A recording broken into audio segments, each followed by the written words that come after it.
Saudara-saudari yang terkasih, kita berjumpa lagi dalam renungan harian Seminari Tinggi Anging Mamiri, Yogyakarta. Marilah kita mengawali renungan kita pada hari ini dengan berdoa. Dalam nama Bapa dan Putra dan Roh Kudus. Amin.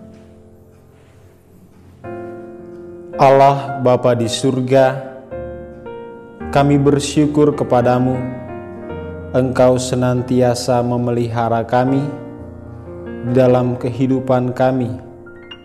Kami hendak merenungkan sabdamu pada hari ini. Semoga dengan diterangi oleh sabdamu, kami mampu menjadi pewarta sabda melalui perkataan dan tindakan kami.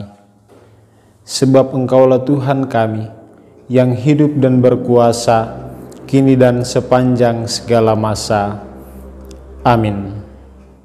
Dalam nama Bapa dan Putra dan Roh Kudus. Amin. Inilah Injil Yesus Kristus menurut Matius. Kemudian pergilah orang-orang Farisi. Mereka berunding bagaimana mereka dapat menjerat Yesus dengan suatu pertanyaan. Mereka menyuruh murid-murid mereka bersama-sama orang-orang Herodian bertanya kepadanya, "Guru, kami tahu engkau adalah seorang yang jujur dan dengan jujur mengajar jalan Allah, dan engkau tidak takut kepada siapapun juga, sebab engkau tidak mencari muka. Katakanlah kepada kami pendapatmu. Apakah diperbolehkan membayar pajak kepada kaisar atau tidak?" Tetapi Yesus mengetahui kejahatan hati mereka itu, lalu berkata, "Mengapa kamu mencobai aku, hai orang-orang munafik? Tunjukkanlah kepadaku mata uang untuk pajak itu."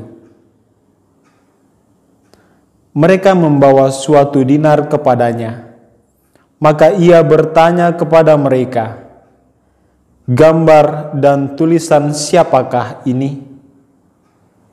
Jawab mereka, "Gambar dan tulisan Kaisar." Lalu kata Yesus kepada mereka, "Berikanlah kepada Kaisar apa yang wajib kamu berikan kepada Kaisar, dan kepada Allah apa yang wajib kamu berikan kepada Allah." Mendengar itu, heranlah mereka dan meninggalkan Yesus lalu pergi. Demikianlah Injil Tuhan. Terpujilah Kristus. Sobat AM yang terkasih, bacaan Injil hari ini berbicara tentang para murid orang Farisi dan orang-orang Herodian yang datang menjebak Yesus dengan pertanyaan, "Bolehkah membayar pajak kepada kaisar?" Menanggapi pertanyaan itu, Yesus menjawab dengan bijaksana. Dia berkata, "Berikanlah kepada kaisar apa yang wajib kamu berikan kepada kaisar, dan kepada Allah apa yang wajib kamu berikan kepada Allah." Yesus tidak masuk dalam jebakan orang Farisi dan Herodian karena ia mengizinkan orang Israel untuk membayar pajak kepada kaisar dan juga mengingatkan mereka untuk tetap setia pada kewajiban mereka kepada Allah. Dalam konteks hidup pada zaman Yesus, mata uang adalah simbol kekuasaan. Mata uang Romawi yang terdapat di Israel menunjukkan bahwa Israel adalah wilayah kekuasaan Kekaisaran Romawi. Yesus menegaskan bahwa orang Israel juga wajib membayar pajak kepada kaisar. Tetapi Yesus tidak berhenti pada menjawab pertanyaan orang Farisi dan Herodian. Yesus melampaui pertanyaan mereka dengan mengatakan, "Berikanlah kepada Allah apa yang wajib kamu berikan kepada Allah." Allah telah memberi hidup kepada kita. Artinya Dia berkuasa atas hidup kita. Maka berikanlah hidupmu bagi Allah sebagai persembahan terbaik untuk Allah. Yesus menyentuh dimensi paling hakiki dari identitas kemanusiaan kita. Manusia adalah kesatuan jiwa dan badan, jasmani dan rohani. Jati diri kita bukan hanya apa yang fisik dan kasat mata, bukan hanya daging, darah, dan tulang.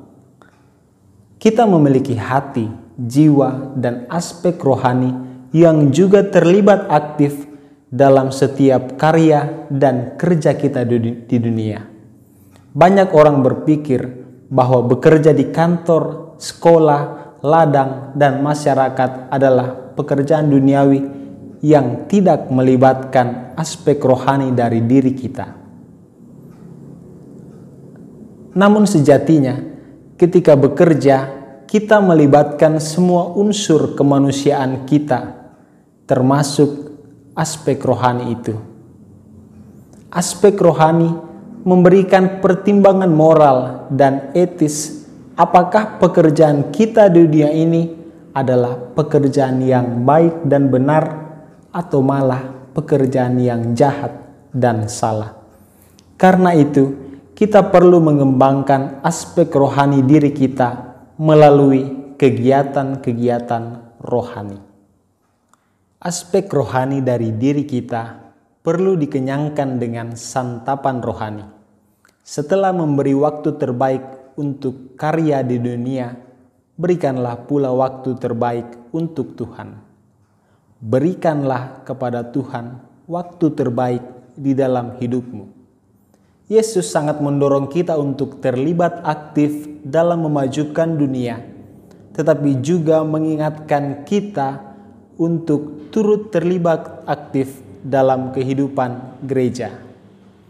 Dua hal ini menjadi satu di dalam diri kita sebagai manusia yang berjiwa dan berbadan, sehingga melakukan keduanya sangat dimungkinkan. Semoga Roh Kudus membantu kita. Amin. Marilah sekarang kita mengakhiri permenungan kita dengan bersyukur kepada Tuhan. Dalam nama Bapa dan Putra dan Roh Kudus. Amin. Allah Bapa di surga, kami bersyukur Engkau telah menyapa kami melalui sabda-Mu. Berikanlah kepada Kaisar apa yang wajib kami berikan kepada Kaisar, dan kepada Allah apa yang wajib kami berikan kepada Allah.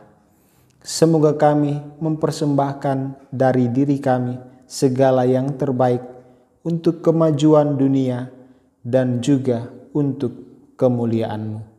Sebab Engkaulah Tuhan kami yang hidup dan berkuasa kini dan sepanjang segala masa.